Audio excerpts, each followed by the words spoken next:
Assalamualaikum warahmatullahi wabarakatuh. Waalaikumsalam warahmatullahi Waalaikumsalam wabarakatuh.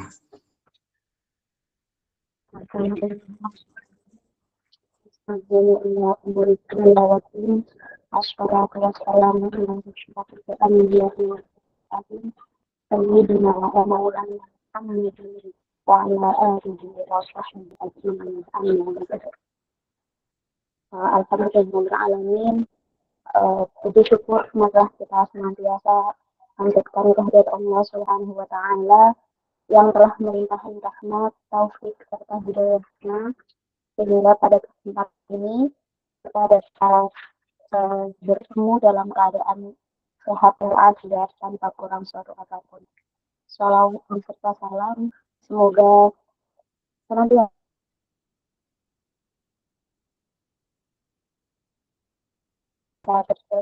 dari ini dari Allah dalam yang kami hormati pemateri yang akan menyampaikan materi pada hari ini serta teman-teman tingkat diskusi cakrawala yang berbahagia. Perkenalkannya, saya Syahda selaku moderator yang akan memandu jalannya diskusi pada kesempatan kali ini. Adapun tema yang akan kita bahas adalah ilmu rasam yang merupakan teori dan penerapannya dalam dunia musafir Quran. Sebelum memasuki acara inti, izinkanlah saya menyampaikan susunan acara pada malam hari ini. Ya, acara pertama pembukaan, acara kedua penyampaian materi, acara ketiga sesi tanya jawab, acara keempat penutup. Marilah kita buka acara pada malam hari ini dengan bacaan Ummul Kitab. Semoga acara ini berjalan dengan lancar.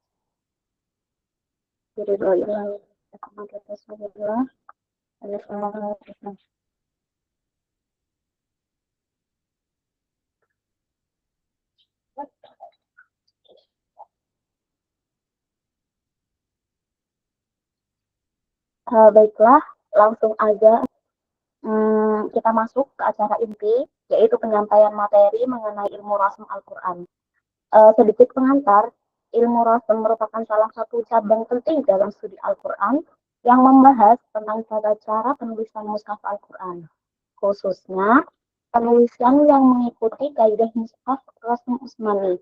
Ilmu ini memiliki penting dalam menjaga keaslian dan keautentikan Al-Quran sejak masa Khalifah Utsman bin Affan hingga sekarang.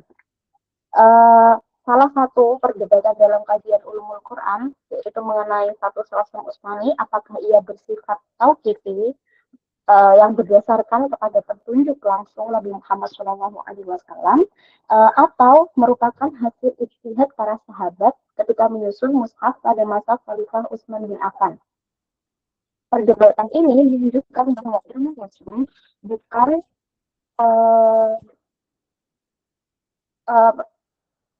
ilmu rasm itu bukan sekedar persoalan klinis penulisan, melainkan bagian penting dari sejarah transmisi Al-Quran.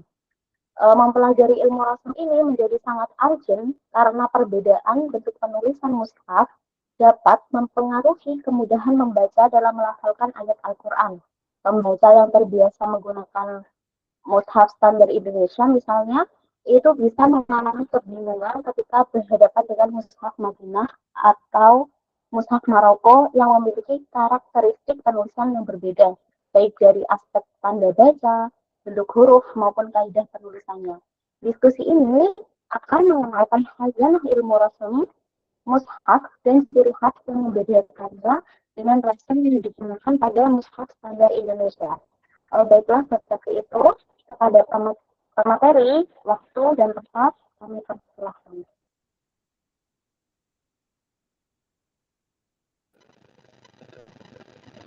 Assalamualaikum warahmatullahi wabarakatuh. Selamat malam teman-teman semua. Alhamdulillah wassalatu wassalamu ala rasulillah sayyidina Muhammad wa ala alihi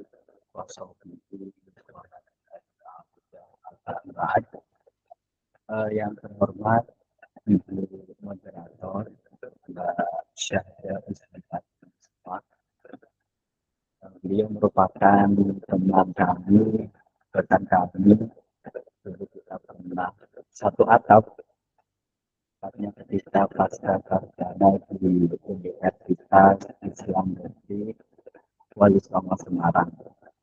Teman-teman semua yang kami hormati, khususnya teman-teman dari tingkat diskusi Bayana, dan mudah-mudahan senantiasa selalu Allah berikan kesehatan, Allah berikan kemudahan dan terus berinovasi dan melakukan dedikasi kepada masyarakat dan teman-teman, khususnya dalam literatur keilmuan, khususnya berkaitan dengan ilmuwan tentang Al-Quran. Ini banyak teman-teman kami di sini. Izin kami ingin menyapa dulu, ada Mas Jamalulail. Kami dulu memanggilnya dengan Mas Rod. Lalu membimbing saya dulu ketika saya awal pasca sarjana di Wali Songo Semarang. Jadi masih banyak teman-teman yang tidak dapat kami sebutkan satu persatu, namun tidak mengurangi rasa hormat kami.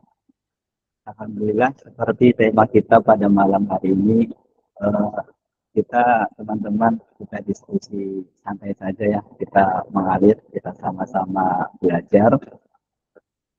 Di sini pun saya niatkan tabaruk dan ta'alum, saya berniat saya mendapatkan keberkahan dari kesemangatan teman-teman yang malam minggu masih tetap belajar, sangat luar biasa. Dan ta'alum saya juga lihat belajar kepada teman-teman. Oke, kita akan belajar bersama-sama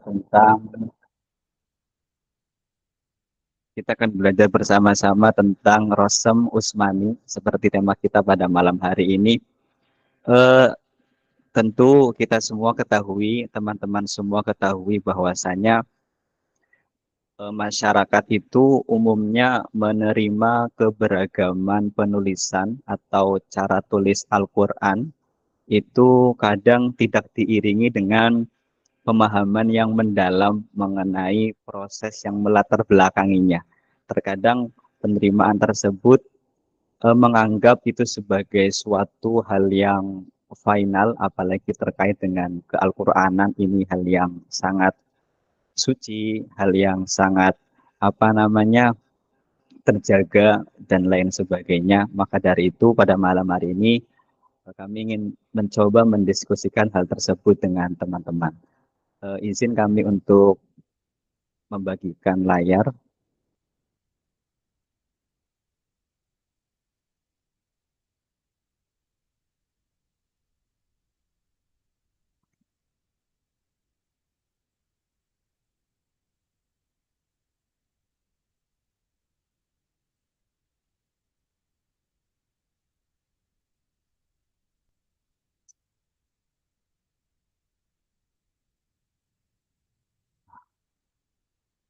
Mengenal Rosem Usmani, kita akan memulai dari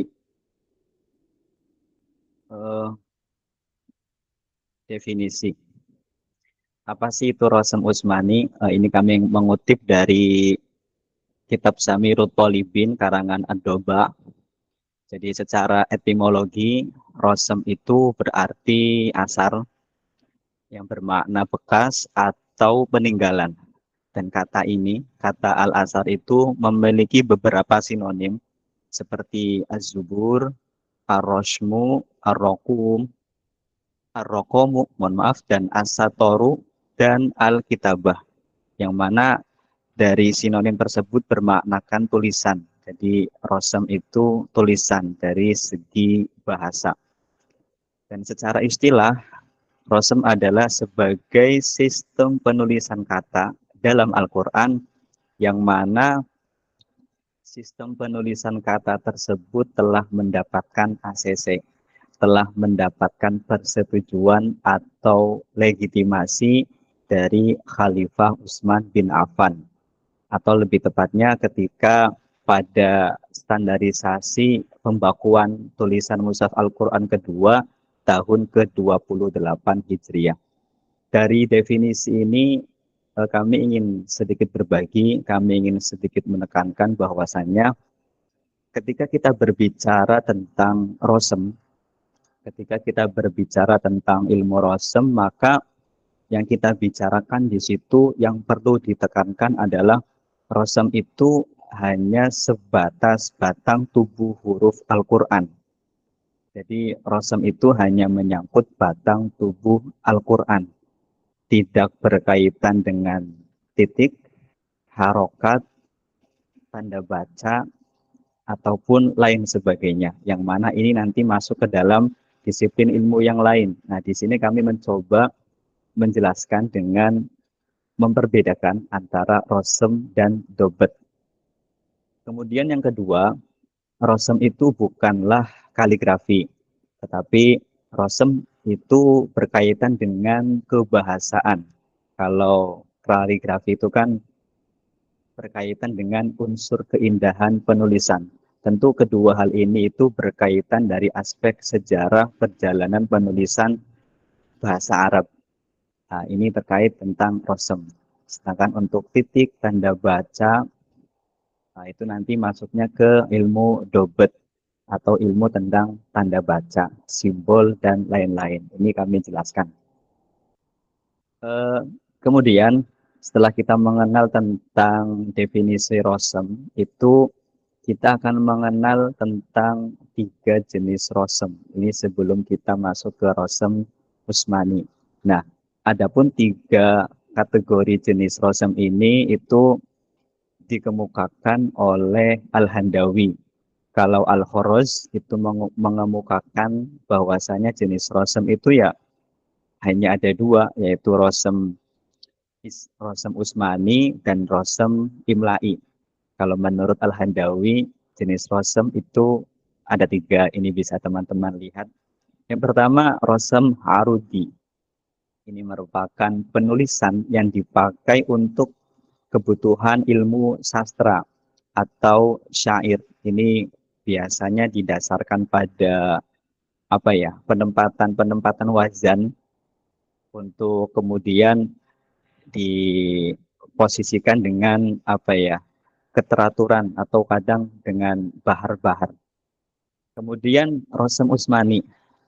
Nah, ini rosem Usmani inilah yang merupakan penulisan dengan kaidah khusus. Penulisan dengan kaidah khusus untuk menulis mushaf Al-Quran.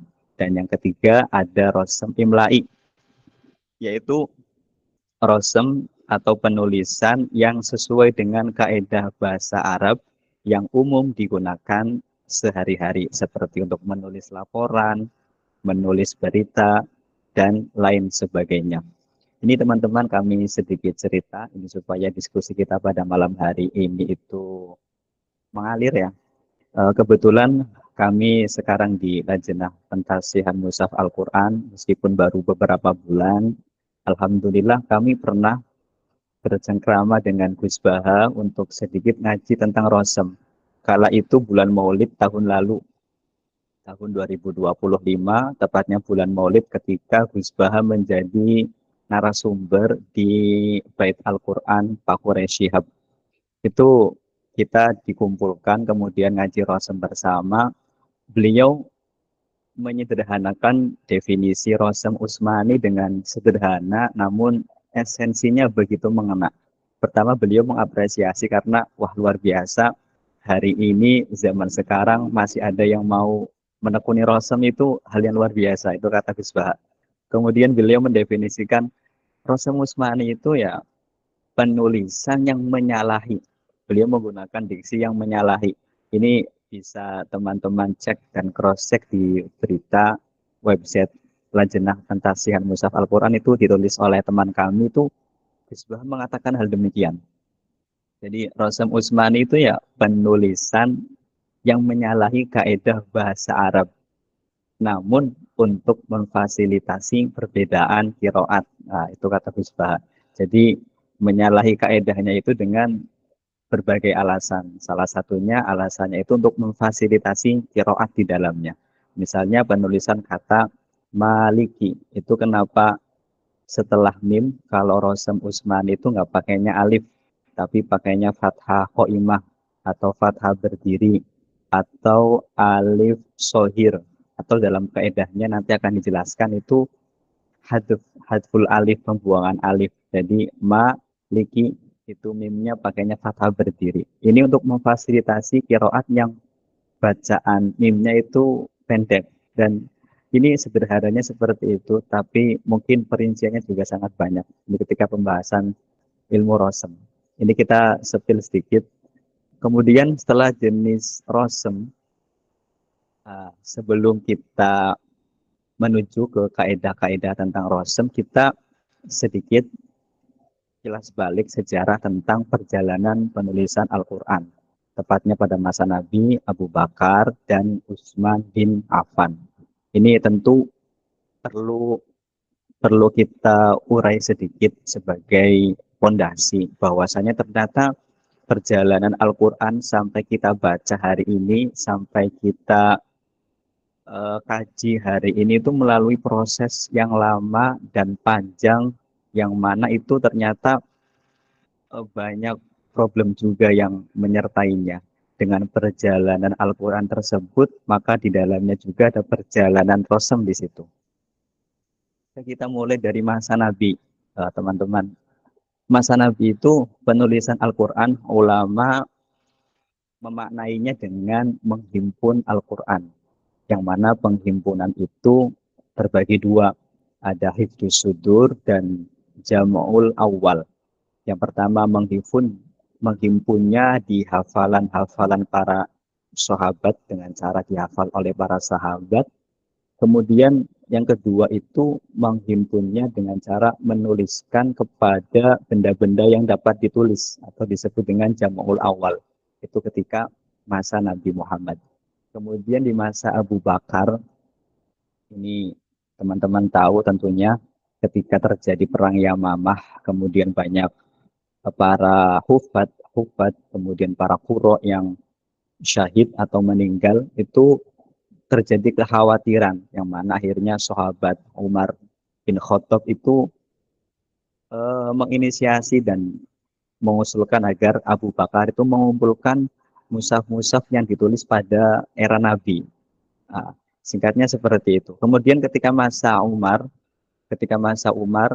tentu teman-teman tahu Umar itu fokus di penyebaran wilayah umat Islam, maka suhuf-suhuf yang dikumpulkan di era Abu Bakar itu sahabat Umar berikan kepada putrinya, yang mana putrinya itu juga sekaligus istri Nabi, yaitu Sayyidah Hafsah. Meskipun dalam sejarah ini banyak perdebatan, tentu ditentang oleh para orientalis, kenapa sih disimpannya di Sayyidah Hafsah dan lain sebagainya. Nah, tentu kalau kita berbicara sejarah pasti akan banyak perdebatan di situ, namun dapat kita kompromikan. Nah, kemudian setelah masa Umar itu masa Utsman bin Affan. Ini di masa Utsman bin Affan itu beliau mempunyai jasa antara lain dapat kita sebutkan 4 ya di antaranya. Yang pertama, sahabat Utsman bin Affan itu punya andil dalam mempersatukan mushaf yang ada ketika itu, atau peristiwa ini disebut dengan Tauhidul Mashahif.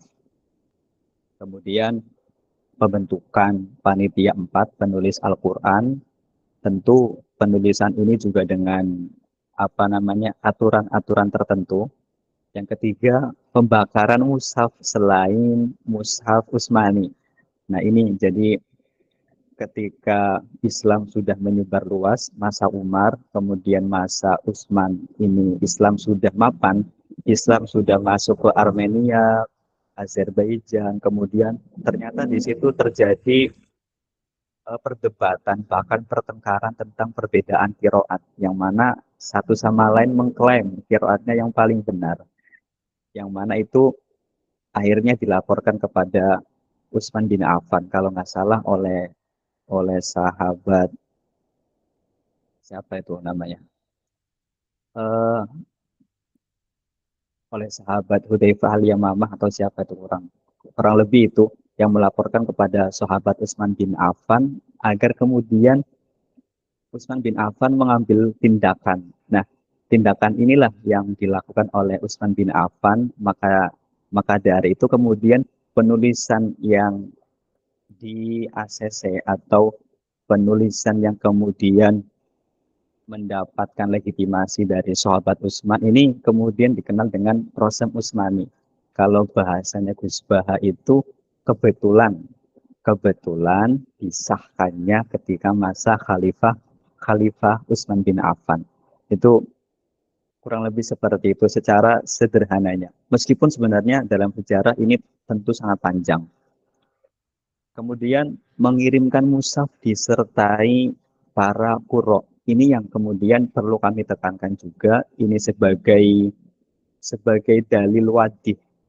Artinya dengan mengirimkan mushaf itu disertai dengan para ahli qurra, yang mana ahli qurra itu didelegasikan oleh sahabat Utsman sebagai penanggung jawab bagaimana cara pengajarannya dan bertanggung jawab bagaimana Al-Quran itu diajarkan, sistemnya seperti apa.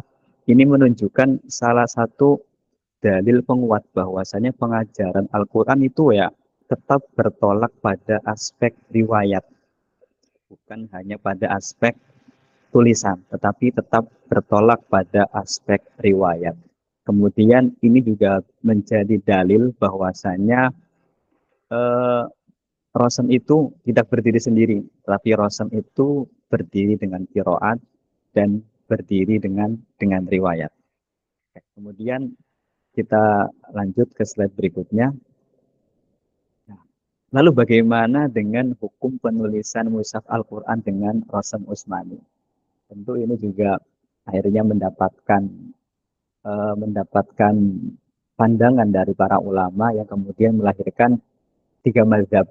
Yang pertama beranggapan bahwasanya penulisan dengan Rosem Utsmani itu ya sebagai tulisan yang tauqifi, artinya ini mulai di eranya Imam Malik bin Anas. Perdebatan ini mulai muncul, apakah Al-Quran harus ditulis dengan Rosem Utsmani atau nggak wajib gitu. Tapi ini beberapa mazhab yang akan kami sebutkan yang berpandangan bahwasanya Rosem Utsmani itu tauqifi. Ini ada Malik bin Anas, Yahya An-Nasaiburi, Ahmad bin Hambal, Abu Amr Ad-Dani, As-Sakhawi, Al-Ja'bari, dan Al-Baihaqi. Ada pula yang berpandangan bahwasanya Rosem Utsmani itu ya ijtihadi, karena ditulis mulai sahabat. Ini yang berpandangan seperti ini ada Al-Baqilaini dan Ibnu Khaldun. Tapi juga ada yang berpandangan baina di antara keduanya atau moderasi. Ini seperti ada Ibnu Abi Salam dan Az-Zarkasi.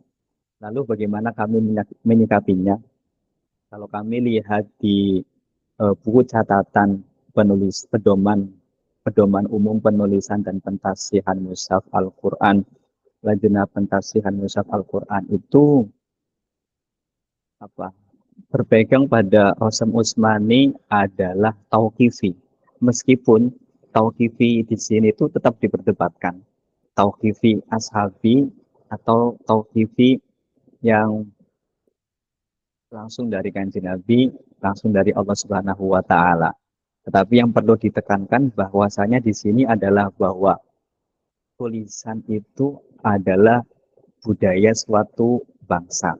Tulisan itu bukan wahyu, tetapi dengan kita menuliskan Al-Quran dengan Rosem Utsmani itu sama halnya dengan kita melestarikan khazanah Islam. Kita menghidupkan kembali turos. Nah, itu yang perlu kami tekankan itu di situ. Itu tentang hukum penulisan mushaf Al-Quran dengan Rosem Utsmani. Nah, kemudian kami ingin mengenalkan kembali tentang 2 rujukan utama Rosem Utsmani. Yang pertama Abu Amr Ad-Dani dan Abu Dawud Sulaiman bin Najah. Ini kalau kita lihat di sanad-sanad Al-Quran, itu Abu Amr Ad-Dani itu paling enggak ada di Tobaqot ke-12. Abu Dawud Sulaiman bin Najah itu ada di Tobaqot di bawahnya 13. karena Abu Dawud Sulaiman bin Najah merupakan muridnya Abu Amr Ad-Dani. Kedua tokoh ini dengan karyanya, Ad-Dani dengan karyanya Al-Muqni, dan Abu Dawud Sulaiman bin Najah dengan karyanya At-Tabyin, Mukhtasar At-Tabyin li Hija'it Tanzil. Ini kedua ulama ini dengan karya monumentalnya itu menjadi rujukan otoritatif Rosem Usmani. Kalau kita kenal dalam ilmu hadis ada dua guru besar, Asy-Syekhon, yaitu Bukhari Muslim. Kalau dalam fikihnya Syafi'i kita kenal Nawawi dan Rafi'i. Kalau dalam ilmu Rosem kita kenal Asy-Syekhon, fil ilmi Rosem itu ada Abu Amr Ad-Dani dan Abu Dawud Sulaiman bin Najah. Tentu kedua ulama ini dikatakan sebagai ulama yang otoritatif di bidang Rosem Usmani itu pun melalui perjalanan yang sangat panjang, teman-teman. Dari mulai era Utsman bin Affan, kalau kita tarik ke sini itu melalui proses yang sangat panjang. Mungkin nanti kalau kita ada kesempatan kembali kita bisa uraikan kembali. Oke, kita lanjut. Nah, ini kita ada kaidah Rosem Usmani, yang mana kaidah Rosem Usmani ini ada 6. 6 kaidah ini itu diperkasai oleh Asy-Syuyuti, dan salah satu ulama yang menyokong atau ulama yang mendukung 6 kaidah ini adalah antara lain ada Al-Qostolani, ada Muhammad Aqib, ada Muhammad Habib Al-Singkiti. Meskipun sebenarnya 6 kaidah ini teman-teman ini belum mengcover semua ya tentang ilmu Rosem. Jadi kalau menurut Al-Mukhallalati dan menurut Muhammad Ad-Doba, dari perjalanannya dari ulumul Quran sampai menjadi disiplin ilmu tersendiri, itu memang Rosem Usmani itu sangat kompleks. Kalau kita bicarakan itu sangat kompleks, dan hampir pembahasannya itu secara tahlili dari awal surat sampai akhir. Kalau kita kembali lagi kita lihat di kitab Al-Muqni, itu kita melihat kitab tersebut di dalamnya itu seperti kitab hadis. Jadi isinya riwayat hadis, riwayat tentang bagaimana penulisan kata ini, kata itu, bagaimana penulisan kata, misal kata maliki, penulisan kata alamin, penulisan dan lain sebagainya. Maka untuk mempermudah itu ulama-ulama mencoba menyusun ke dalam kaidah-kaidah, yang mana salah satunya yang paling masyhur, yang paling dikenali itu ada 6 kaidah tersebut. Yang pertama ada membuang huruf atau biasa dikenal dengan hadful huruf. Ini di dalam kaidah hadful huruf juga nanti banyak perinciannya. Teman-teman kalau penasaran nanti bisa mampir ke postingan Facebook Lajnah Pentasihan Mushaf Al-Quran itu. Alhamdulillah kami lagi sedikit kembali konsen di Rosem, meskipun nanti kita akan berurutan ke fan-fan yang lain. Itu kita mencoba memperinci ternyata di dalam hadful alif itu ada sekian demikian, dan dari kaidah ini nanti ada mustasnayat, ada pengecualian. Kadang kami pribadi juga beranggapan ini kok disebut kaidah tapi kok ada pengecualian itu. Dan ya begitulah, ini menariknya ilmu Rosem. Yang kedua ada menambah huruf atau aziyadah. Yang ketiga ada pengganti huruf atau badal. Yang keempat ada menyambung atau memisah tulisan atau kaidahnya al-wasl wal fasl. Yang kelima penulisan hamzah, dan yang keenam yaitu mafihi qira'atani wa kutiba ala ihdahuma. Kalimat yang bacaannya lebih dari satu. Nah, dari 6 kaidah-kaidah ini sebenarnya teman-teman, ini bisa untuk kita jadikan penelitian, untuk kita jadikan pengkajian. Termasuk kalau kemarin kita lihat ada disertasinya Pak Zainal Arifin Madkur itu tentang hadful alif, tentang pembuangan huruf, tapi mengkomparasikan antara mushaf standar Indonesia dan mushaf Madinah. Dan sepertinya yang lain-lain masih dalam perbincangan, dan apa yang ditulis pun itu belum final. Ini dari 6 kaidah. Kaidah Rosem Usmani. Oke, kita lanjut.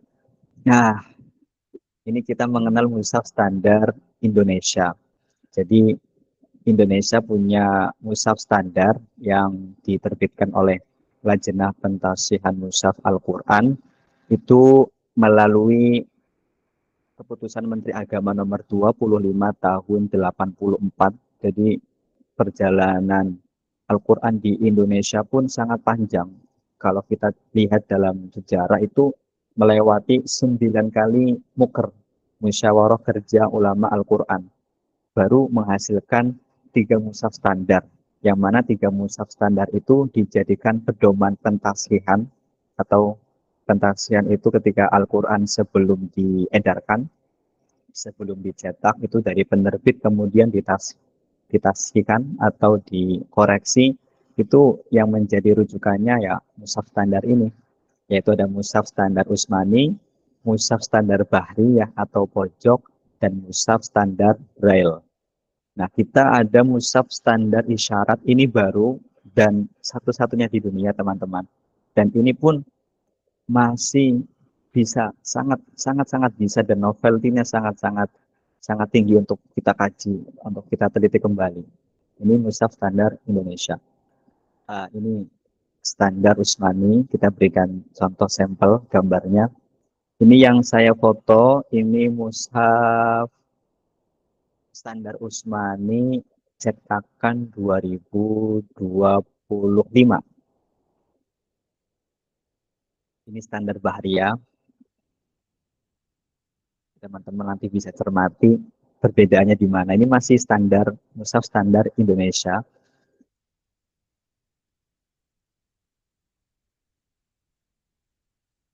Nah, ini mushaf standar Braille. Ini untuk teman-teman yang tunanetra.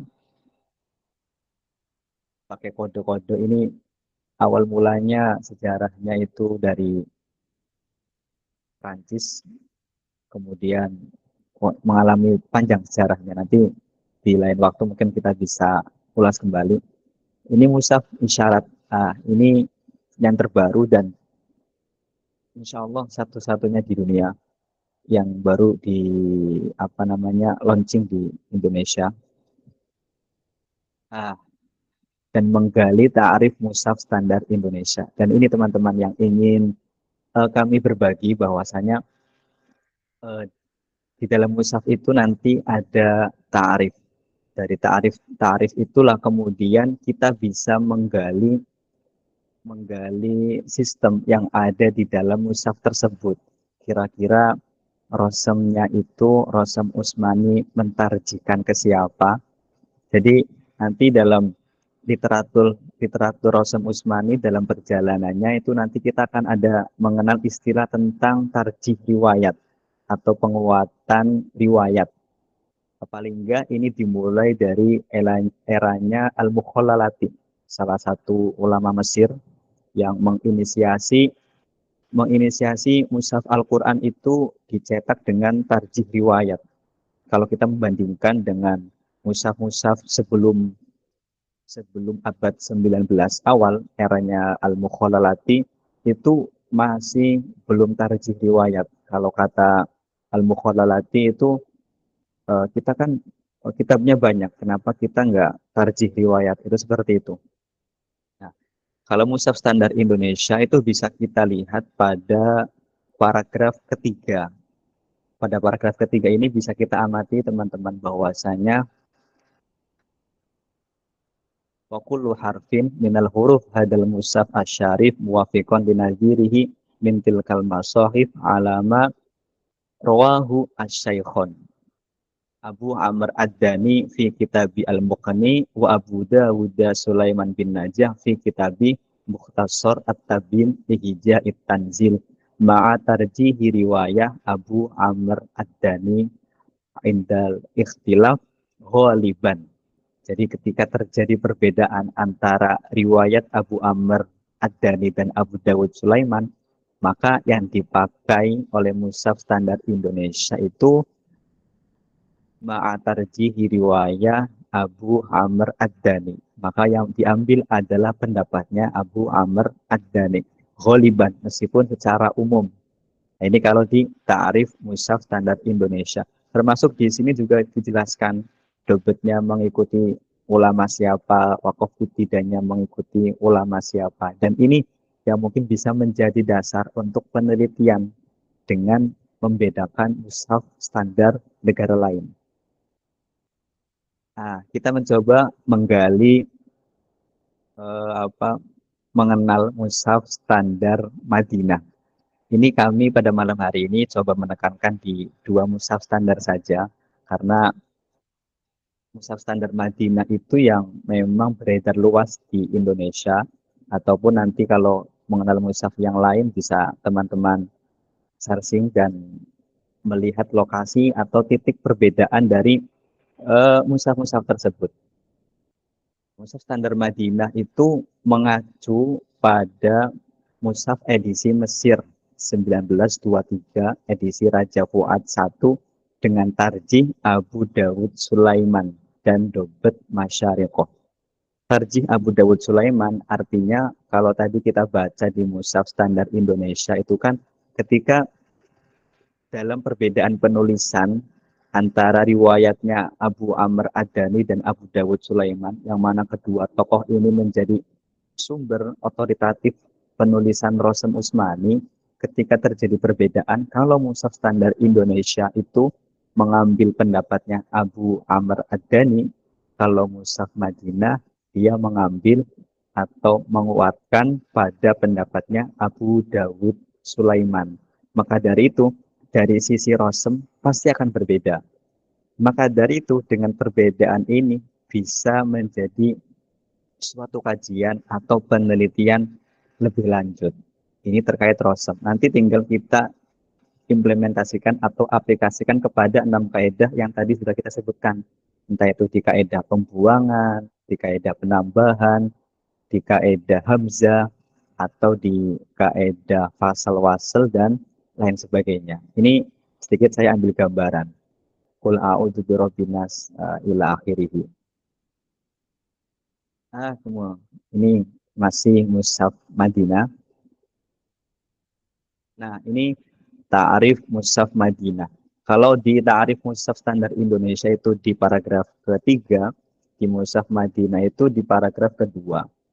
Ini kalau kita baca, wa ukhidha hijauhu mimma rawahu ulama rasmi anil masahifi allati ba'asa bil khalifah Rashid. Kemudian, nah, waqad ruwi'a fi dzalika ma naqalahu asy-syaikhon Abu Amr Ad-Dani wa Abu Dawuda Sulaiman bin Najah ma'a tarjihi as-sani. Ketika terjadi indal ikhtilafi, ketika terjadi perbedaan, maka ma'a tarjihi as-sani. Maka yang diambil adalah pendapat yang kedua, yaitu pendapatnya Abu Dawud Sulaiman bin Najah, ghaliban, secara keumuman.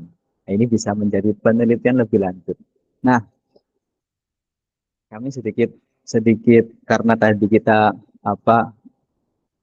menyinggung tentang tarjih riwayat. Jadi teman-teman, kebetulan kami itu kan juga menjadi salah satu personil dari tim Facebook Lajnah yang sekarang lagi aktif memposting tentang Rosem itu. Ada beberapa pertanyaan dari para followers.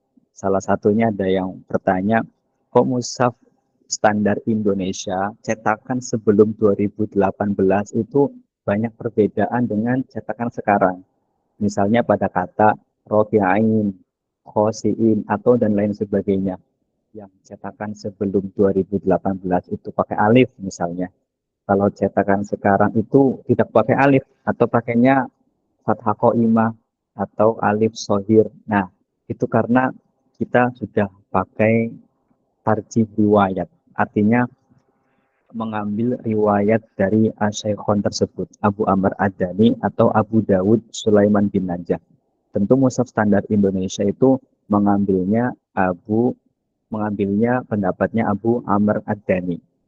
Pengambilan Abu Amr Ad-Dani itu pun terlepas dari perjalanan mushaf masuk ke Indonesia sendiri, teman-teman. Jadi berdasarkan manuskrip yang ada di Indonesia, mulai dari masuk mushaf tertua sampai beberapa manuskrip itu ternyata condongnya ke penulisan adami. Akhirnya melalui musyawarah disepakati ulama Al-Quran yang diambil akhirnya itu. Dan ini pun mungkin yang terjadi di beberapa negara. Kemudian ada lagi yang berkomentar begini teman-teman, udah pakainya mushaf standar Madinah saja, itu mushaf yang paling usmani atau mushaf yang paling benar. Kami merespon ya tidak sesederhana itu teman-teman. Artinya masing-masing mushaf standar yang digunakan di penjuru dunia itu mempunyai standarnya masing-masing dan mempunyai sistemnya masing-masing. Dari sistem tersebut tentu akan ada perbedaan dan tentu akan ada kecocokan. Nah, ini kalau kita melihat dari mushaf standar Indonesia dan mushaf Madinah ini, kami mencoba menampilkan aspek dasar perbedaan. Pertama, kalau dari sisi rosem, mushaf Indonesia Abu Amr Ad-Dani, mushaf Madinah Abu Dawud Sulaiman bin Najah. Kalau sisi dobet, harokat tanda baca, mushaf Indonesia itu Al-Khalil bin Ahmad dan beberapa tanda melalui kesepakatan musyawarah kerja ulama. Kalau mushaf Madinah itu mengacu pada Khalil bin Ahmad dan Al-Khoroz. Kemudian di aspek wakaf, itu mushaf standar Indonesia itu mengacu pada As-Sajawandi dengan kitabnya Ilal Wukuf. Kalau mushaf Madinah itu mengacu pada Khalaf Husaini. Ketiga aspek ini itu dijelaskan di ta'arif masing-masing mushaf. Yang ini bisa menjadi salah satu dasar perbedaan daripada penggunaan sistem di mushaf-mushaf tersebut. Nah, kemudian kita kembali ke tadi tarjih riwayah. Nah, dari tarjih riwayah itu kemudian setidaknya pada era sekarang, era modern itu kajian permushafan modern itu dibagi dalam 3 klaster teman-teman. Yang pertama ada kawasan masyariqah. Ini ada kawasan masyariqah ini umumnya itu berkembang di Timur Tengah. Umumnya ya, meskipun tetangga kita itu ada negara Malaysia itu juga termasuk dalam masyariqah. Madinah, Timur Tengah, dan Malaysia. Ini ada perbedaannya. Misal di kawasan masyariqah itu di dobetnya itu dia nggak pakai nun wasol di tengah. Jadi kalau kita lihat misal di surat Al-Baqarah, kutiba alaikum idza hadara ahadakumul maut in taraka khaira al-wasiyatu, itu nggak ada nun wasol di bawah. Jadi kalau yang nggak tahu sistemnya, masyarakat awam baca mushaf Madinah pasti salah. Kalau masyarakat awam karena nggak ada nun wasol di bawah. Ini kalau kawasan masyariqah. Kemudian ada kawasan maghribah. Ini yang berkembang di kawasan Afrika, Libya, Aljazair, dan Maroko. Ini contohnya di kawasan maghribah sederhananya itu seperti qaf dengan titik 1. Jadi kalau kita lihat Al-Quran, dibacanya Al-Quran. Ini pernah ada broadcast yang mengatakan, wah ini awas beredar mushaf yang menyesatkan atau apa. Itu memang didasari dari sistem penulisan di negara tersebut ya teman-teman. Kemudian yang ketiga ada kawasan Asia Anatolia. Nah ini Indonesia ini masuk ke sini, masuk ke kawasan Asia Anatolia. Ini saya kutip dari salah satu literatur tulisannya Pak Zainal Arifin Madkur, salah satu pakar rosem Indonesia dari Lajnah Pentafsiran Mushaf Al-Quran. Ini kawasan Asia Anatolia, ada Indonesia, Pakistan, dan Turki. Nah, ini masing-masing kawasan punya karakteristik masing-masing. Yang mana dari karakteristik tersebut tentunya punya sistemnya masing-masing. Dan untuk membacanya pun kita harus mempunyai pemahaman masing-masing. Nah, kami mencatat paling enggak ada 2 hal yang perlu kita Catatan pertama, dari 3 kawasan tersebut itu semuanya rosemnya rosem Usmani, artinya merujuk kepada Asyaikhon fil ilmi rosem, entah Abu Amr Ad-Dani atau Abu Dawud Sulaiman bin Najah. Hanya tentang persoalan beda riwayat, tapi sama-sama rosem Usmani. Kalau dari segi penulisan, yang paling mencolok dari perbedaan 3 kawasan tersebut adalah dari aspek penggunaan tanda baca atau ilmu dobet. Kalau nggak salah juga kemarin pernah ada yang menulis itu Dokter Hawashi tentang perbedaan dobet, juga ada dari Win Wali Songo ya kalau nggak salah pernah dikirim sama Mas Prof Jamal. Mungkin itu teman-teman. Nah, ini kami sedikit memberikan saran referensi terkait ilmu rosem. Sebenarnya sangat banyak, ini hanya beberapa saja yang mungkin bisa teman-teman akses, dan mungkin itu saja yang dapat kami sampaikan. Kurang lebihnya mohon maaf ya. Terima kasih, kami kembalikan ke moderator.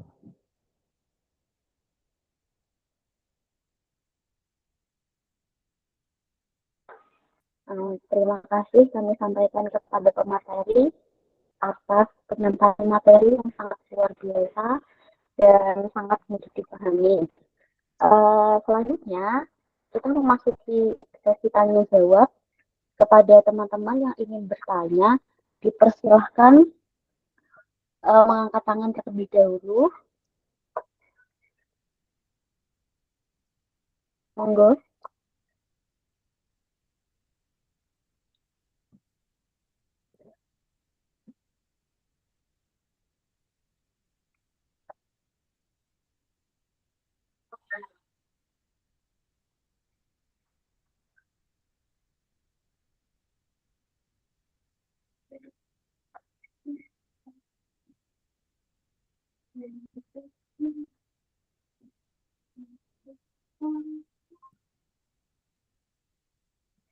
Bagaimana teman-teman?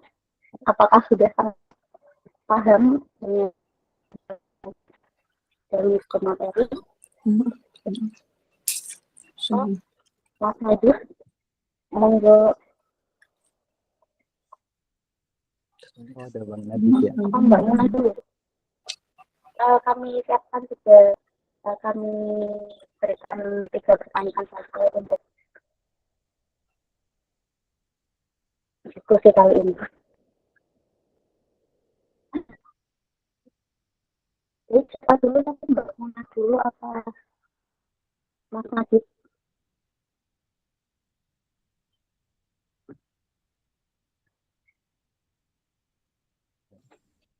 Monggo siapa dulu ini?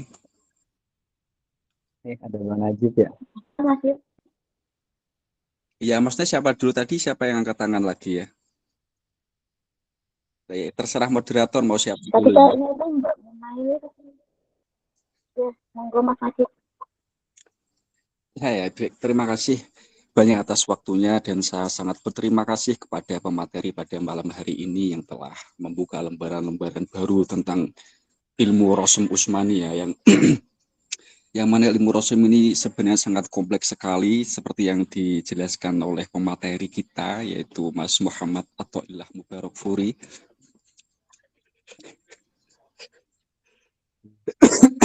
Terima kasih Mas Barok atas penjelasannya tentang Rosem Usmani dari sejarah, pengertian sejarah dan lika-liku perjalanan Rosem Usmani sehingga mendatangkan atau bisa dikatakan menjadi satu mushaf yang standar di berbagai negara ya. Yang ingin saya tanyakan, ini tidak tahu ya, ini kok terlintas di pikiran saya dan lain sebagainya. Tadi dari pemateri mengatakan bahwasanya dalam ilmu Rosem kita mempunyai 2 guru rujukan yang sangat otoritatif, yaitu siapa tadi Ad-Dani dan siapa itu nggih, saya lupa. Yang ini saya tanyakan dari kedua syekhon ini itu yang pertama yang menjadikan itu sebagai rujukan otoritatif itu apa, atau value yang bisa menjadikan itu sebagai tulisan dari kedua tokoh itu menjadi rujukan sebagai penulisan Rosem Usmani bahkan di seluruh dunia ya. Iya Mas Sato ya. Ya, Itu Bang apa? Najib. Ya, karena gini, ketika tadi dijelaskan bahwasanya kebetulan rosem yang diajukan ke Utsman bin Affan itu di ACC kan seperti itu kan. Nah, itu apa yang membuat mereka berdua atau apa value yang membuat tulisan dari kedua tokoh ini itu menjadi rujukan satu dunia sehingga terjadinya standar mushaf. Apakah ada yang salah dengan apa namanya tulisan-tulisan dari tokoh-tokoh yang lain sehingga tidak dijadikan satu rujukan? Itu yang pertama. Kemudian yang kedua, setiap tahun kenapa harus ada perubahan dalam penulisan standar mushaf di Indonesia seperti itu?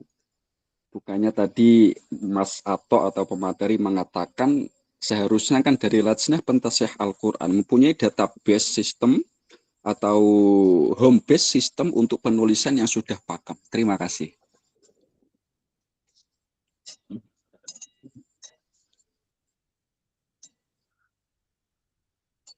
Terima kasih. Mungkin itu saja pertanyaan saya.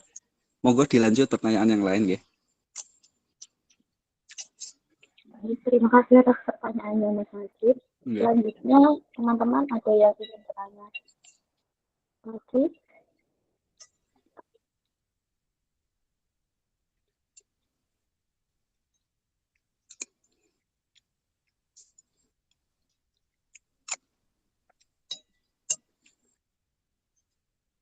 Tadi Mbak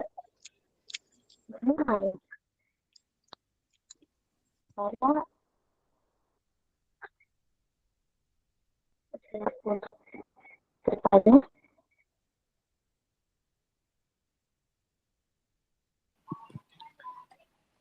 Ya, izin menanggapi sedikit, mau bertanya.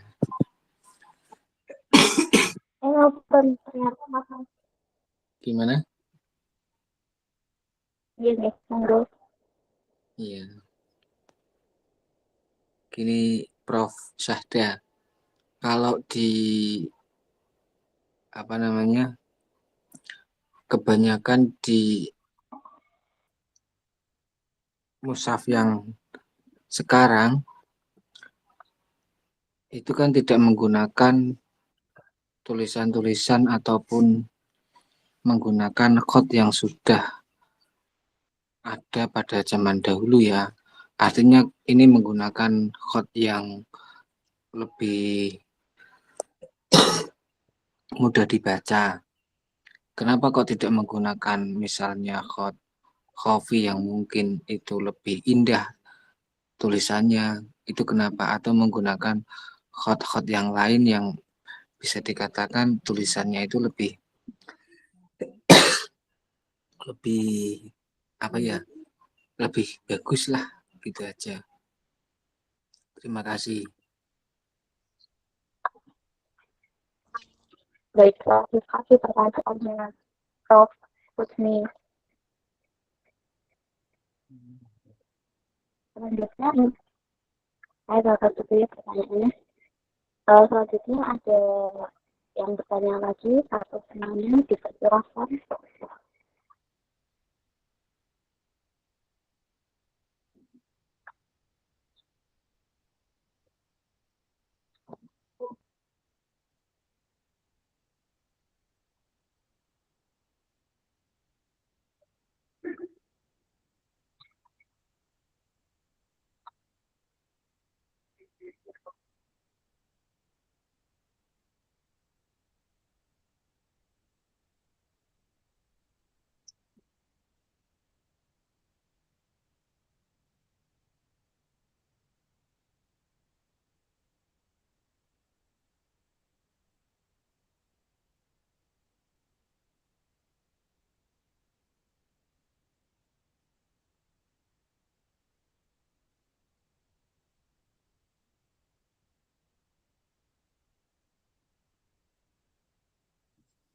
Halo.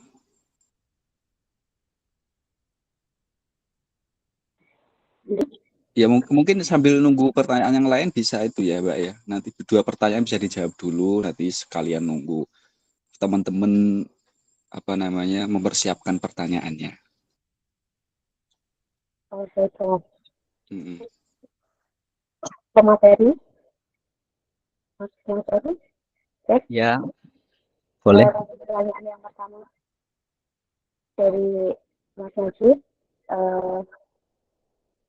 pertanyaan itu dari kedua telepon yang kasih di rujukan otoritatif ini, mengapa dirujukan?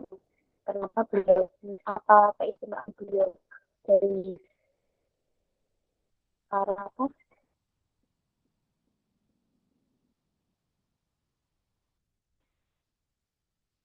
para syekh yang lain, dan kenapa tiap tahun ada perubahan standar mushaf Indonesia, kenapa tidak pakem seperti itu? Bisa dengan jawab terlebih dahulu. Ya, terima kasih Ibu Moderator. Ini pertanyaan dari Bang Najib. Nah, ini beliau teman ngopi saya ini Bang Najib. Sehat ya Bang Najib? Alhamdulillah. Alhamdulillah. Alhamdulillah. Ya, jadi begini Bang Najib, ketika dipertanyakan kenapa Abu Amr Ad-Dhani dan Abu Dawud Sulaiman atau yang biasa dikenal dengan Asy-Syekhon fil ilmi Rasam itu sebagai dua tokoh otoritatif dan dirujuk oleh seluruh penulisan mushaf dunia. Itu karena kedua tokoh ini, meskipun kedua tokoh ini itu lahir di abad kelima, tapi ingin kami sampaikan bahwasanya kedua tokoh ini itu yang berhasil menghimpun eh, literatur tentang Rosem secara komplit, dan karyanya itu bisa diakses oleh ulama berikutnya. Abu Amr Ad-Dhani dengan karyanya yaitu kitab Al-Mughni, dan Abu Dawud Sulaiman dengan karyanya Mukhtasar At-Tabiin li Hija'it Tanzil. Abu Dawud Sulaiman bin Najah ini merupakan muridnya Abu Amr Ad-Dhani, meskipun juga punya guru yang lain. Nah, kitab Mukhtasar At-Tabiin sebenarnya itu dibilang mukhtasar tapi tabiin Bang Najib. Ini sebenarnya penjelasan secara komplit, penjelasan secara tahlili dari awal hingga akhir Al-Quran itu ada di Mukhtasar At-Tabiin, kitabnya Abu Dawud Sulaiman bin Najah. Sedangkan Abu Amr Ad-Dhani itu beliau punya jasa menghimpun karya-karya Rosem terdahulu. Meskipun kalau kita lihat sejarahnya, sebelum era kedua ulama ini, tentu di abad kedua itu juga banyak tokoh-tokoh yang ahli di bidang Rosem. Di abad ketiga juga ada yang ahli Rosem. Kalau di abad kedua kita akan lihat itu ada karyanya Abdullah bin Amr al-Yahsabi, itu dengan kitabnya Ikhtilaful Masahif Al-Sam, Al-Hijaz, Wal Iraq. Kemudian ada Hijail Masahif, karyanya Ibnu Amr. Tetapi banyak karya-karya yang sebelum eranya Abu Amr Ad-Dhani dan Abu Dawud Sulaiman bin Najah, meskipun itu fokusnya ke ilmu Rosem, tetapi tidak tidak terinventarisir secara komplit. Adapun itu sangat-sangat sedikit, dan ada beberapa tokoh yang tokohnya itu dikutip oleh Abu Amr Ad-Dhani, tapi kitabnya sudah tidak ditemukan. Nah, tokohnya dikutip oleh Abu Amr Ad-Dhani dalam karyanya Al-Mughni, tapi kitabnya sudah tidak ditemukan. Maka dari itu, keberhasilannya Abu Amr Ad-Dhani menghimpun ilmu Rosem tersebut, dan kemudian beliau inventarisir dalam satu magnum opusnya yaitu Al-Muqni, kemudian diikuti oleh muridnya yaitu Abu Dawud Sulaiman bin Najah dengan karyanya Mukhtasar At-Tabyin. Inilah yang kemudian kedua ini menurut ulama berikutnya dikatakan sebagai rujukan atau asyaikhon fil ilmi rasm. Itu yang pertama, untuk kenapa kedua ini dijuluki sebagai tokoh otoritatif dalam ilmu rasm. Mungkin kurang lebih seperti itu. Karena kedua ini berhasil menghimpun ilmu-ilmu rasm yang ada di abad sebelumnya, dan himpunannya itu masih bisa dan masih ada dan dikutip oleh ulama-ulama berikutnya. Ini makanya kedua ini dijadikan sebagai tokoh otoritatif dalam Rasm Utsmani. Kemudian untuk pertanyaan yang kedua, sebenarnya kalau dibilang setiap tahun itu kurang tepat ya Bang Najib. Karena nggak setiap tahun juga, artinya dari 2018 sampai sekarang itu sistemnya sama, hanya mungkin terbitan tahunnya yang berbeda, tetapi secara sistem penulisan masih sama, belum ada perubahan dari tahun 2018. Adapun sebelum tahun 2018 itu karena belum ikut tarjih riwayat, belum menarjihkan riwayat kepada salah satu dari asyaikhon tersebut, belum tarjih ke riwayat antara ke Adani atau ke Abu Dawud Sulaiman bin Najah. Setelah tahun 2018 sampai sekarang masih sama. Nah, adapun nanti ke depannya kemudian banyak peneliti-peneliti kemudian yang meneliti dari sisi penulisan. Oh, ternyata seperti halnya yang dilakukan oleh terhadap Mushaf Madinah. Banyak yang meneliti Mushaf Madinah, ternyata Mushaf Madinah itu nggak sesuai dengan tarjih ulamanya, maka itu dengan konteks yang seperti itu, ada laporan, kemudian ada penelitian, artinya teruji secara ilmiah, maka bisa jadi melalui musyawarah kerja ulama nasional akan diganti dengan sistem yang baru. Mungkin begitu Bang Najib. Sejauh ini ada beberapa titik yang ditemukan karena kebetulan kami juga ada rutinitas yaitu mengaji kitab Al-Muqni setiap hari Senin, dan ketika kita mengaji kitab Al-Muqni itu kita langsung mencocokkan dengan mushaf standar Indonesia yang sekarang. Kita mencocokkan di mana titik-titik yang memang secara referensi terhadap kitab tersebut nggak matching, emang nggak cocok, ternyata pas dicek loh kok nggak tepat, udah kita tandai. Nah, kita tandai dan mungkin kita inventarisir, tinggal menunggu bila mana ada penelitian atau bila mana ada masukan-masukan dan sekiranya itu fatal, maka nanti akan ada sistem penulisan yang baru. Penulisannya, kalau dari segi bacaan nggak ada masalah dari penulisan. Itu mungkin begitu Bang Najib. Ya, terima kasih. Oke, terima kasih. Ini boleh menanggapi atau lanjut ke yang kedua ya, Mbak Syahda ya? Mbak Syahda. Boleh ditanggapi kalau misalnya masih ada itu. Oke, terima kasih. Terima kasih ya. Terima kasih Mas Sato atas jawabannya, sangat memuaskan sekali, sekali.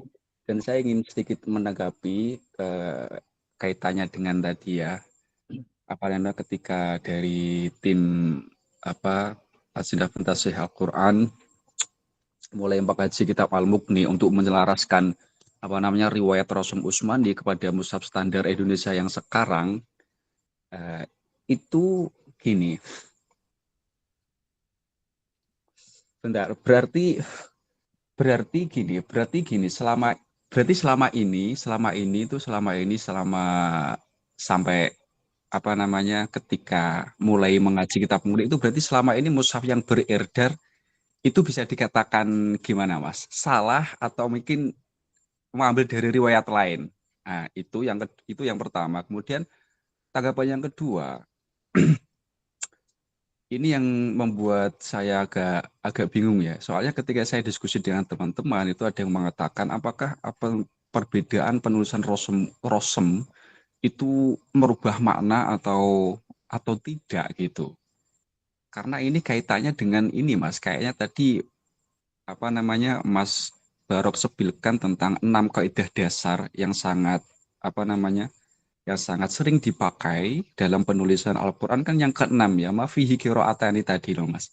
Coba kami disepilkan sedikit mengenai kaidah keenam tersebut yang mafihi qiraatani tentang kepenulisannya dan dampaknya terhadap penerjemahan di Mushaf Standar Indonesia yang diterbitkan oleh Lajnah Pentasih Al-Quran. Terima kasih Mas. Dipahami nggak ya? Agak belibet soalnya saya. Wah iya ini.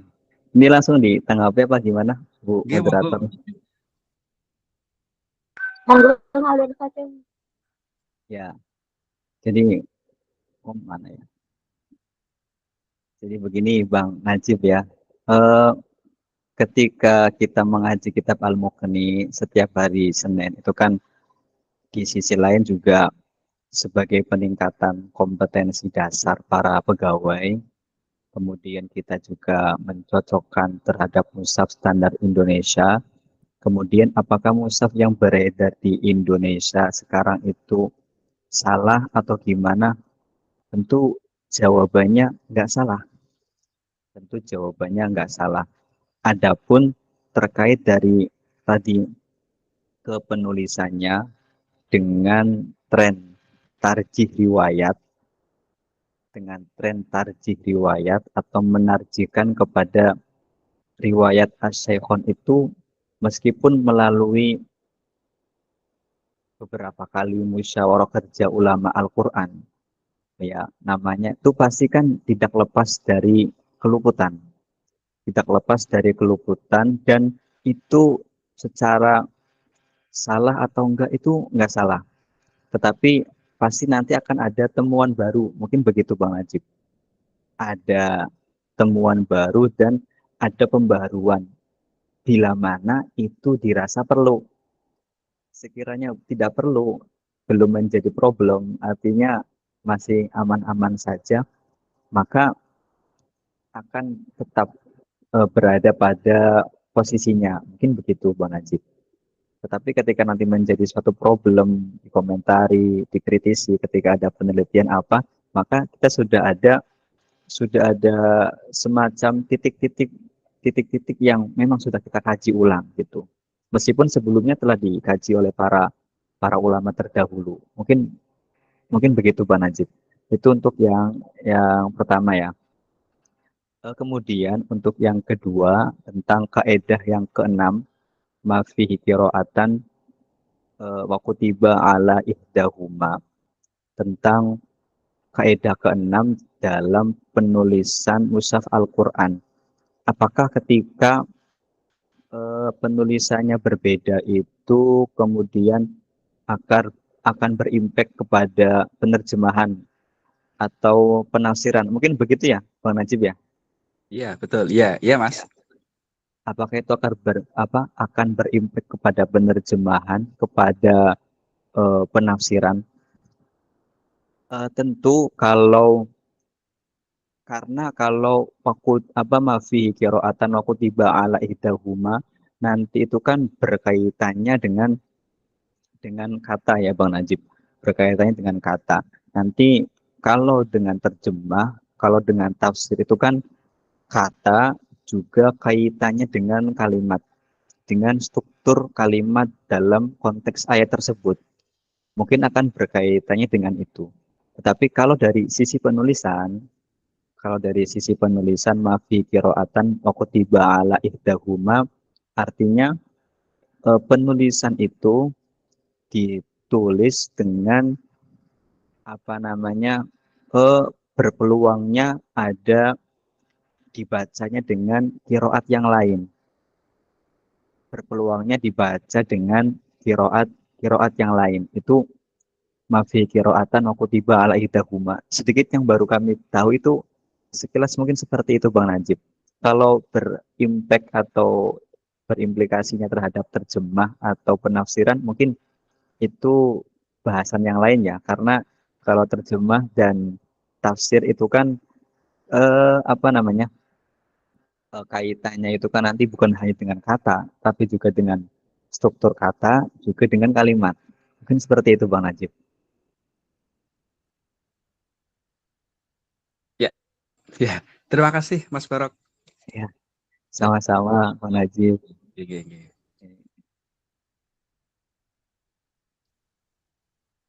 Monggo dilanjut. Ini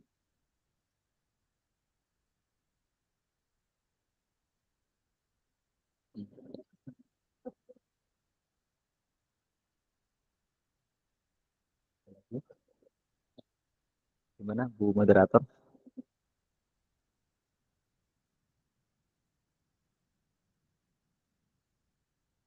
Selanjutnya menanggapi pertanyaan kedua tadi.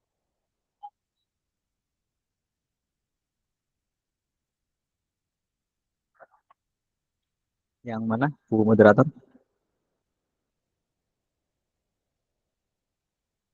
Pertanyaan dari Yai Hosni bahwa kebanyakan di mushaf yang sekarang itu tidak menggunakan tulisan atau menggunakan khas pada zaman dulu. Khas sekarang itu mudah dibaca. Tapi kenapa tidak menggunakan khas yang tulisannya lebih indah seperti itu? Oh, apa penulisan mushaf yang sekarang itu kan ya, kalau kita lihat ada khotnya Syekh Usman Toha atau mungkin kalau di Indonesia ada khotnya Syekh Isep Misbah, tidak menggunakan khot-khot terdahulu gitu mungkin ya. Ya, ini juga terkait dengan kesejarahan keberjalanannya Al-Quran di Indonesia. Tapi ya apa namanya tadi kita bahas di awal kalau sebenarnya ilmu rosem itu ya tidak ada kaitannya dengan kaligrafi karena kaligrafi atau khot itu nanti meskipun dari kesejarahan itu masuk dalam sejarah penulisan aksara Arab yang mana itu ikutnya ke ranah aspek keindahan tulisan. Kalau rosem itu sebenarnya nggak mengarah ke situ mungkin ya. Tapi sedikit menanggapi untuk pemilihan penulisan itu juga dipengaruhi enggaknya dari mushaf di negara tersebut. Sebagaimana kalau kita mungkin melihat hot apa mushaf-mushaf di segala penjuru dunia itu pun mempunyai karakteristik. Kalau kita lihat mushaf India, Bombay, Pakistan dan lain sebagainya itu punya karakteristik hotnya tersendiri. Di Indonesia punya karakteristiknya tersendiri dan ini selain itu hazanah dari negara atau bangsa tersebut, ini juga merupakan kebudayaan dari bangsa tersebut. Dipilihnya hot ini untuk negara ini, itu juga mungkin melalui mekanisme kesepakatan dari para ulama di negara tersebut. Mungkin kurang lebihnya seperti itu. Meskipun sebenarnya hot ini nggak ada kaitannya ya dengan Rosem. Meskipun meskipun sedikit lagi ketika hot itu juga kadang eh, menjadi apa namanya bentuk rosemnya itu kadang terpengaruh juga oleh hot meskipun bukan ranahnya juga mungkin seperti itu untuk pertanyaan dari Mas Muna ya kalau nggak salah mana Ibu moderator.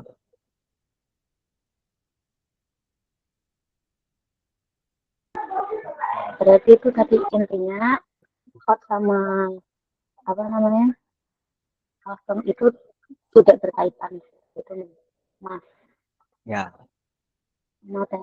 sama kaligrafi Boleh kalau yang lain ingin menanggapi karena tadi pertanyaannya baru dua Bisa itu, bisa boleh bertanya satu slide pertanyaan. Ya, Boleh menanggapi atau enggak nih? boleh, boleh. Oh, boleh menanggapi, monggo Mas Rusmi.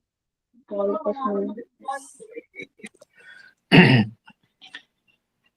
Tadi dijelaskan bahwasannya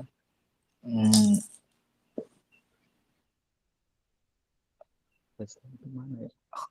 rosem yang terdapat di Indonesia ataupun di negara-negara lain itu tergantung budaya ataupun khazanah di setiap negara tersebut, atau gimana tadi? Coba jelaskan kembali.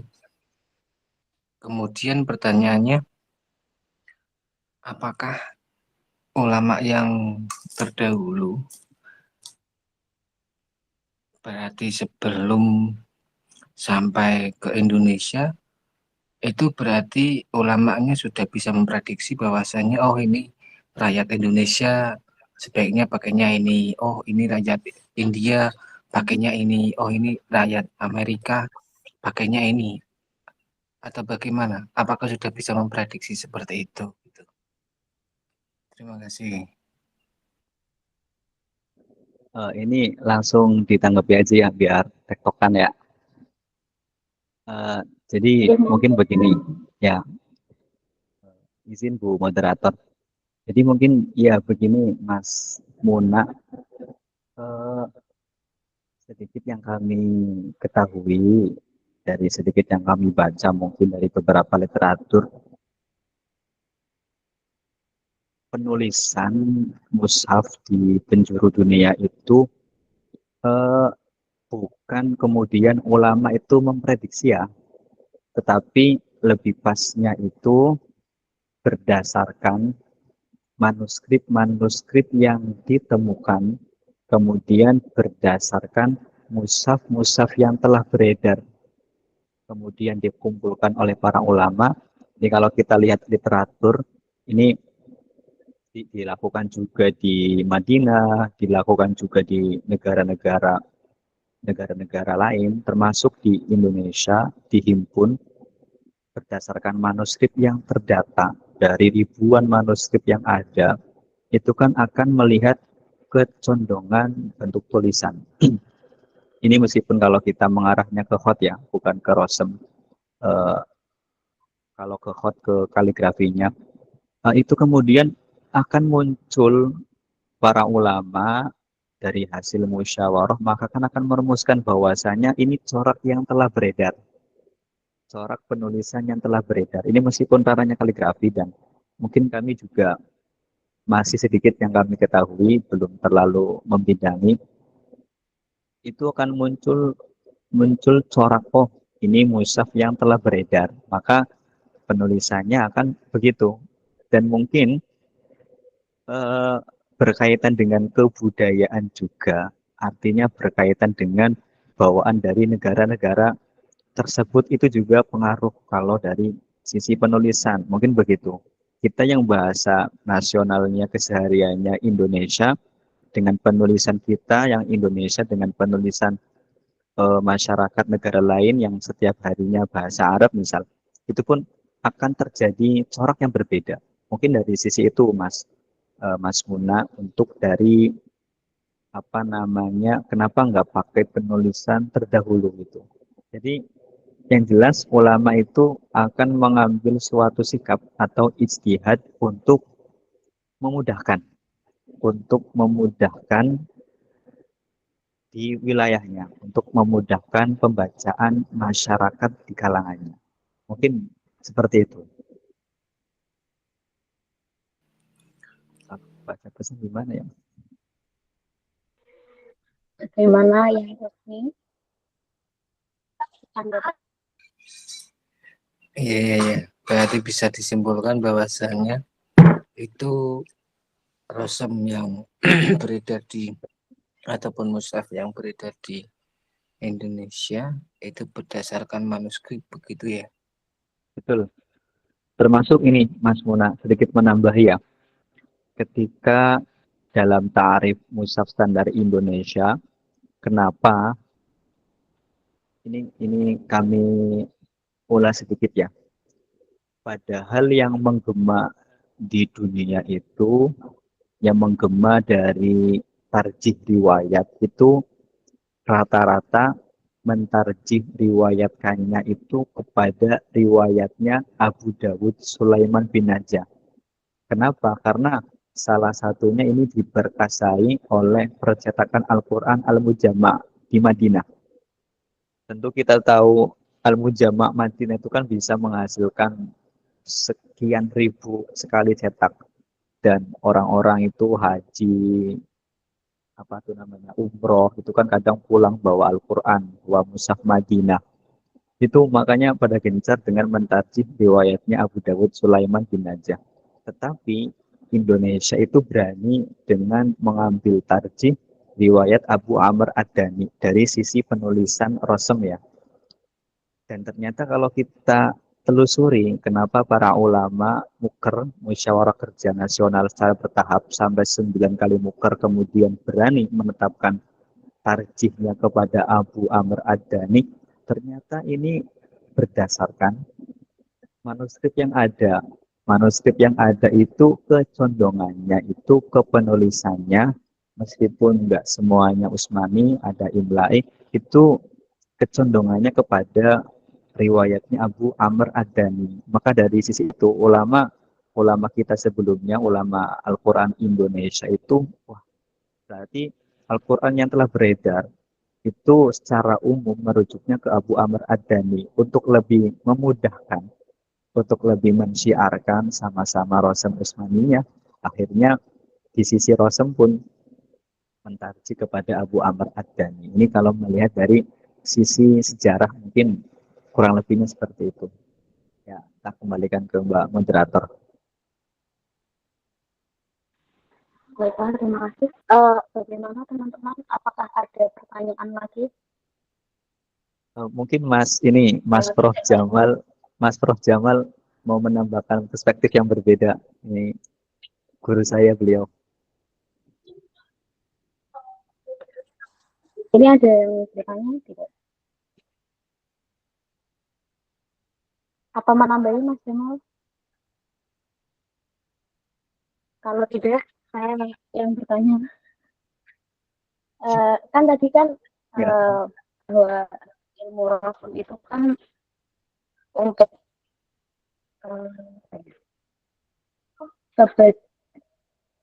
kenapa di Indonesia itu seperti itu karena dialeknya mudah dipahami kan. Terus apa hubungannya ilmu rasul itu dengan ilmu-ilmu apa ya, ilmu-ilmu qiraat, ilmu qiraat gitu. Terima kasih. Hubungan antara ilmu rasul dengan ilmu qiraat. Bisa dipahami nggak Mas Materi atas pertanyaan saya?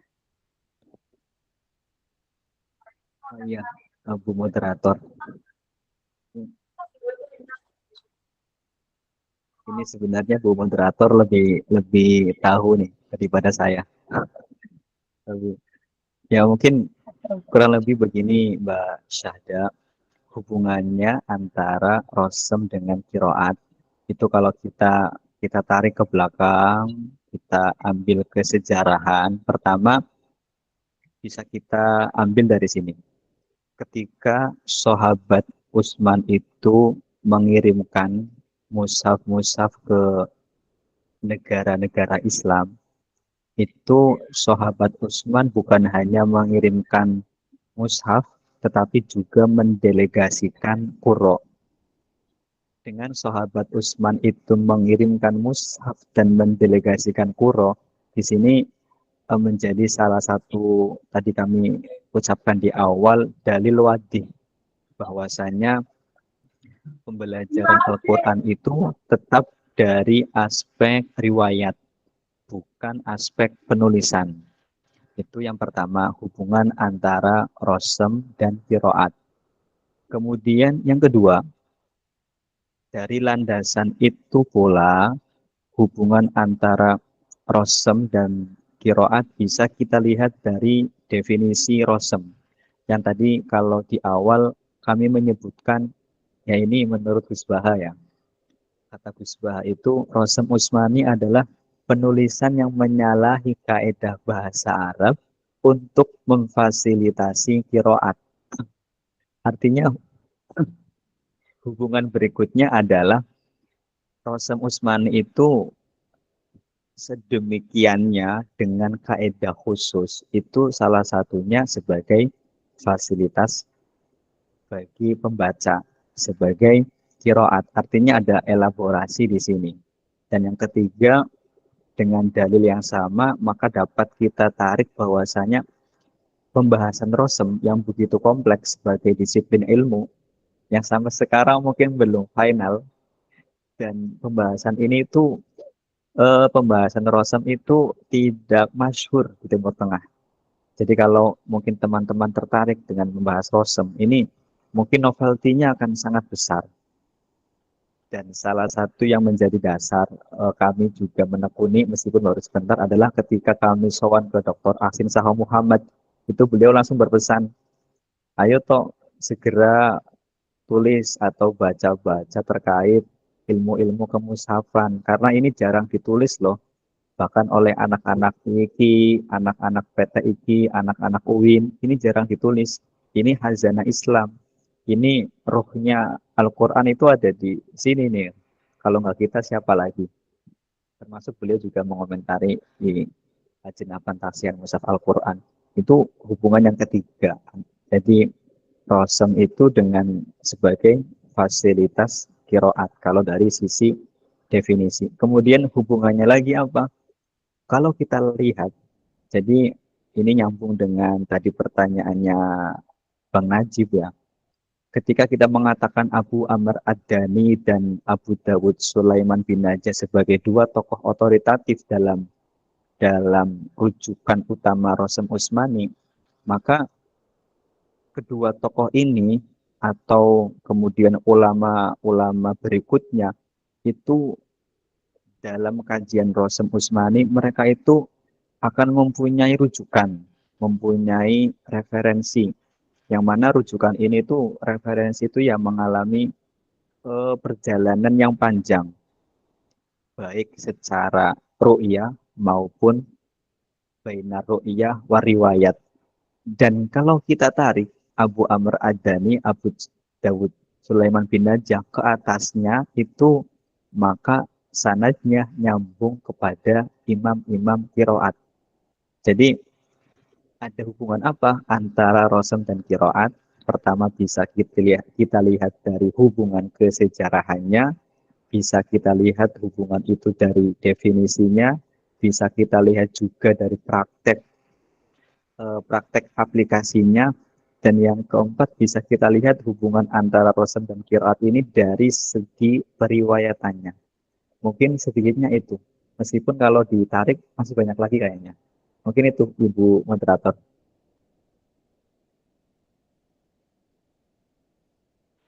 Terima kasih atas penjelasannya. Berarti intinya itu kalau itu berkaitan dengan sistem pertulisan mushaf seperti itu ya. Terus qiraat itu berkaitan dengan cara membaca, itu cara membaca Al-Quran. Gimana ya? Iya, betul nggak? Ya, betul. Ya, pokoknya ada hubungan antara rosem dan kiroat itu bisa dilihat dari 4 aspek tersebut lah. Dari aspek sejarah, Iya. dari aspek definisi, ya, kemudian prakteknya juga dari sisi periwayatannya masih keterkaitan. Iya. Terima kasih Mas materi sangat menyenangkan sekali. Ya, sama-sama. Mohon izin Prof. Jamal, apakah ada tambahan atau tambahan?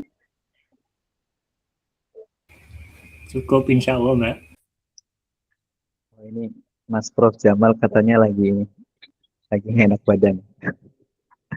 Ya.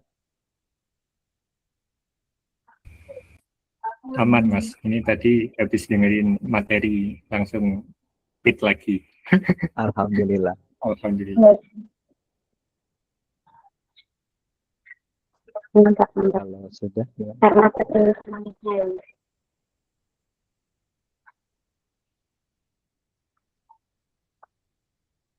Bagaimana teman? Kalau cukup, terus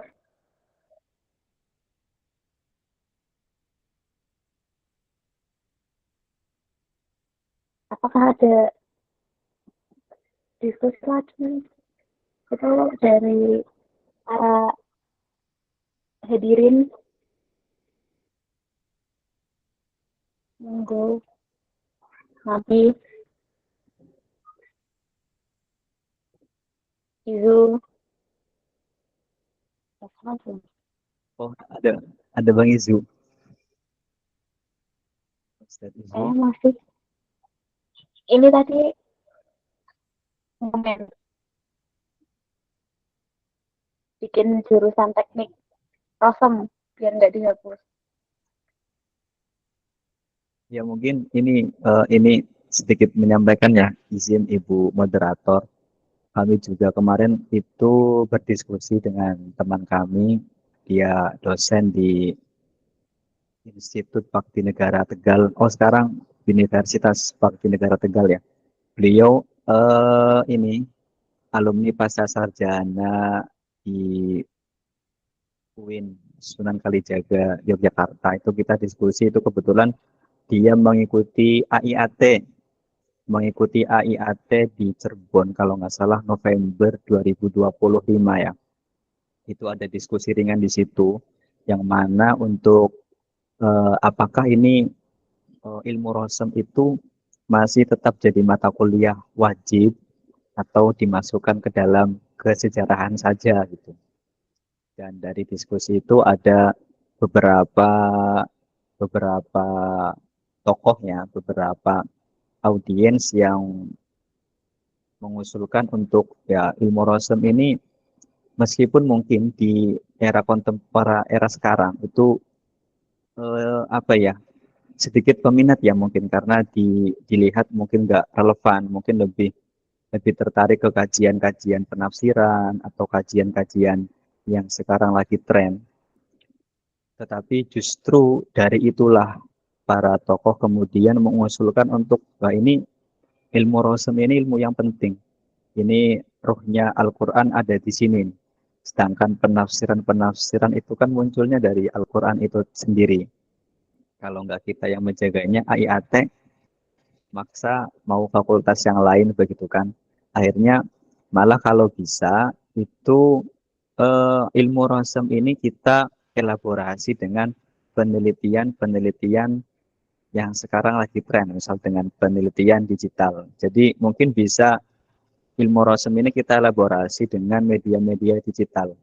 Apakah seberapa keusmaniannya misal dengan kaidah tertentu pada aplikasi rosem pada mushaf di Shopee misal atau mushaf di NU online itu bisa kan kita kaji dengan menggunakan pendekatan ilmu rosem tapi medianya digital. Mungkin kami sedikit memberikan apa ya semacam gambaran seperti itu mungkin ya untuk teman-teman semua, khususnya saya sendiri juga ini Ibu Moderator untuk penelitian. Mungkin begitu. Ya, terima kasih Bu Moderator. Jadi ini membuka peluang baru untuk penelitian-penelitian selanjutnya ya, mata materi. Ya, betul.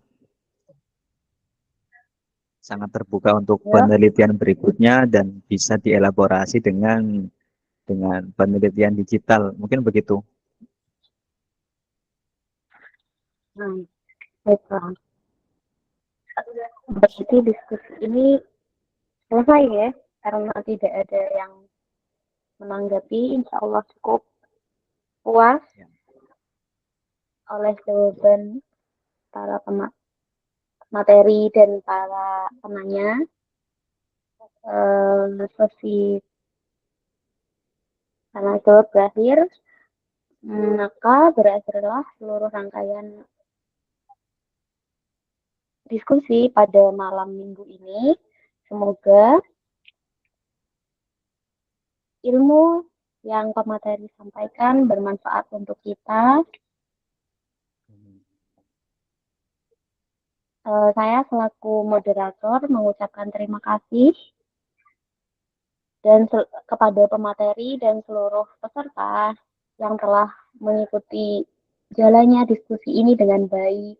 Semoga materi tentang ilmu rosum ini bisa menambah wawasan kita dan memberikan manfaat untuk kita dan terbuka untuk penelitian-penelitian selanjutnya.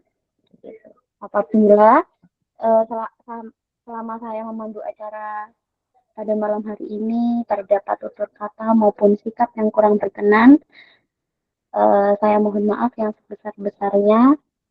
Kita tutup dengan bacaan alhamdulillah. Alhamdulillahirrahmanirrahim.